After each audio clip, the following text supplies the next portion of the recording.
Welcome back to Red Devils Talk, everyone. Me, Session, back again. And of course, we speak about the preview to our match tomorrow against Bournemouth at Old Trafford. But as you see in the thumbnail, players up for sale. Varane, Casemiro, Sancho. We'll speak about that particular report and how that is important for us to take note of.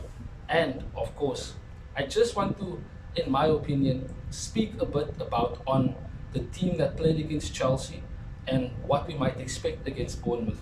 Drop a like, subscribe to the channel, please. I appreciate the love and support, and get in your comments down below so that we can definitely have a discussion on anything with regards to Manchester United. Let's get into it. I do have to firstly say that if you do hear a bit of gardening or anything, I do apologize for that. There is a bit of work being done on the outside, but we have to keep moving. We do what we do. So let's get into it. Let's start by Varane and Casemiro. Both came from Real Madrid. We know the situation with Sancho. We know that for a while now he's been put up for sale, or at most likely being loaned out until the end of the season and then sold at the end of the season in the summer. So we have to speak about Varane and Casemiro. Two players last season who we had to depend upon and were dependable and were reliable. Varane at centre back with Martinez, and of course Casemiro in front of them. That was quite a very good trio to have in front of the gear. Shaw left back, we had Wan-Bissaka, the low obviously at times, but Varane and Casemiro were very, very important to the way we wanted to play. But you have to understand and remember this. Casemiro was not the signing that Ten Hag wanted.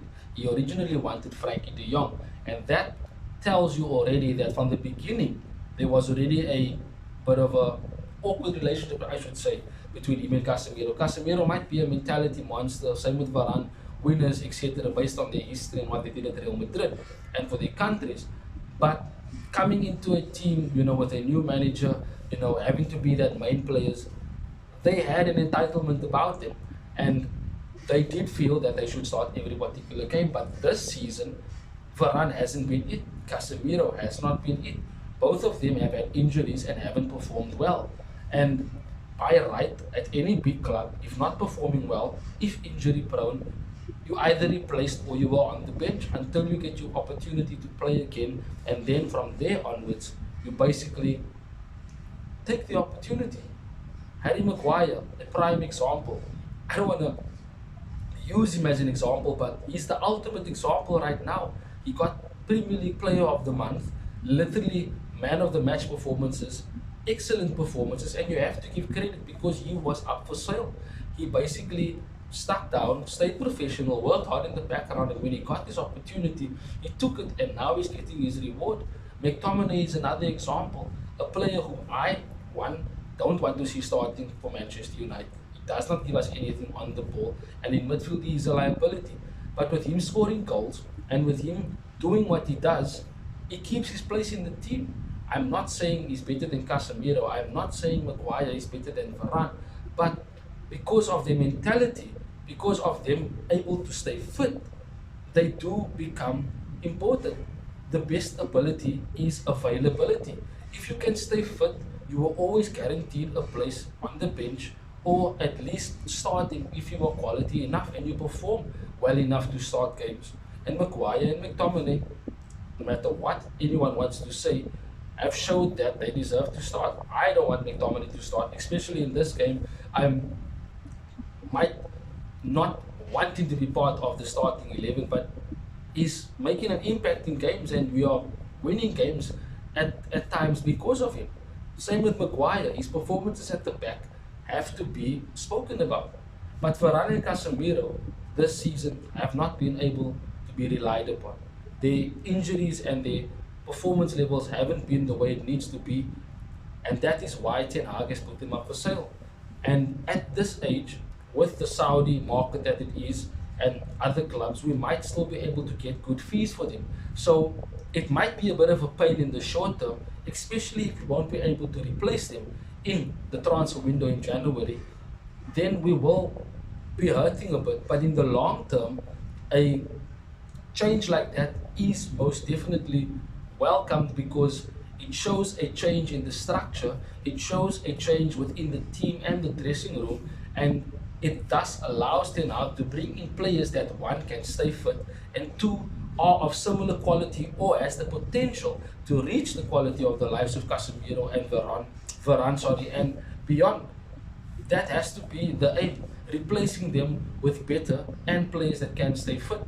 Younger players, if you want to put it that way, that can be here for 4 or 5 years, etc. So, rightly so, Ten Hag is ruthless by putting them up for sale, in my opinion. I think that their age has caught up with him. I think that injuries has played a big role in them losing their places in the team. And because of that, Ten Hag does want to replace them. And if he can replace them soon, then definitely they should be replaced. I don't want to be talking about Sir Jim and the takeover and all that because that seems like a farce to me. It just keeps getting delayed. It's not this week, then it's next week, then they say it's going to be next week, and then when next week comes, it's literally the following week, then it's next month. There's always some new story coming out. So Jim is throwing all types of PR, and I rather don't want to focus on that. To me, I want to focus on the football. So let's focus on Bournemouth right now. 15th in the Premier League. They've won their last 4 games out of the last 5, so they are in good form. And they've shown that they can do well away from home, and they will come to Old Trafford with a bit of confidence. We won against Chelsea, and let's go with the starting 11 immediately because I want to speak about that in this preview. Now, Bournemouth might have form, they might have a bit of confidence, but the team that played against Chelsea, I would start again, Onana, but there's a bit something at the back that you can see that I've done. I want Reguilon and Shaw to start next to each other the way they ended the game against Chelsea.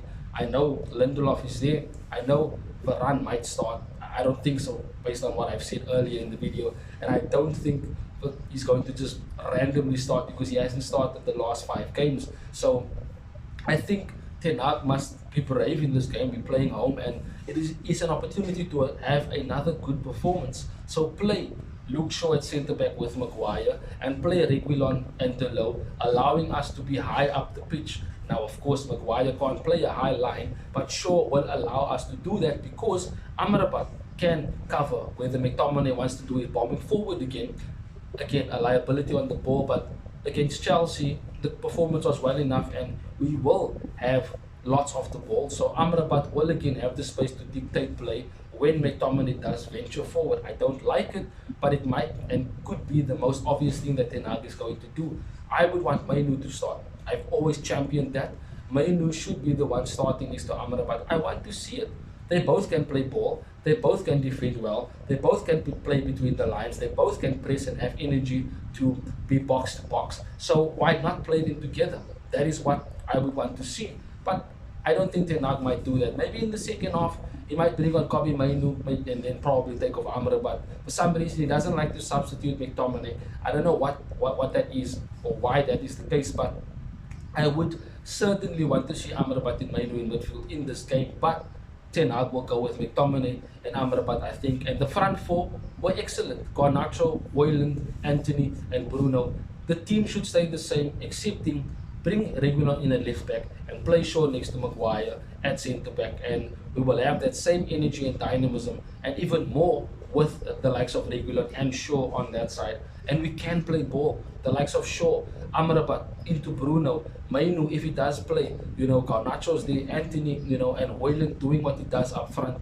This should be a win for us in my opinion. These are the type of teams we have to be winning at home if we want to guarantee a place in the top 4.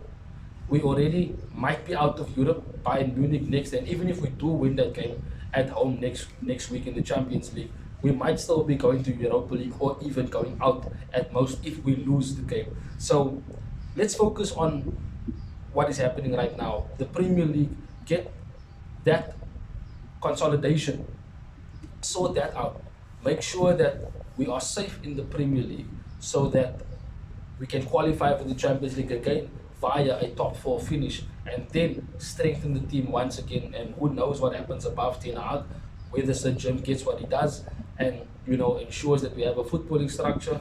There's a lot to be seen about that, but we basically can and should win tomorrow's game and focus on that, and then see where we find ourselves with a performance against Bayern Munich. And if results favor us, if Copenhagen and Galatasaray draw and we win Bayern Munich, we go through in second place. So there is an option, but right now it doesn't look like we're going to qualify for the round of 16.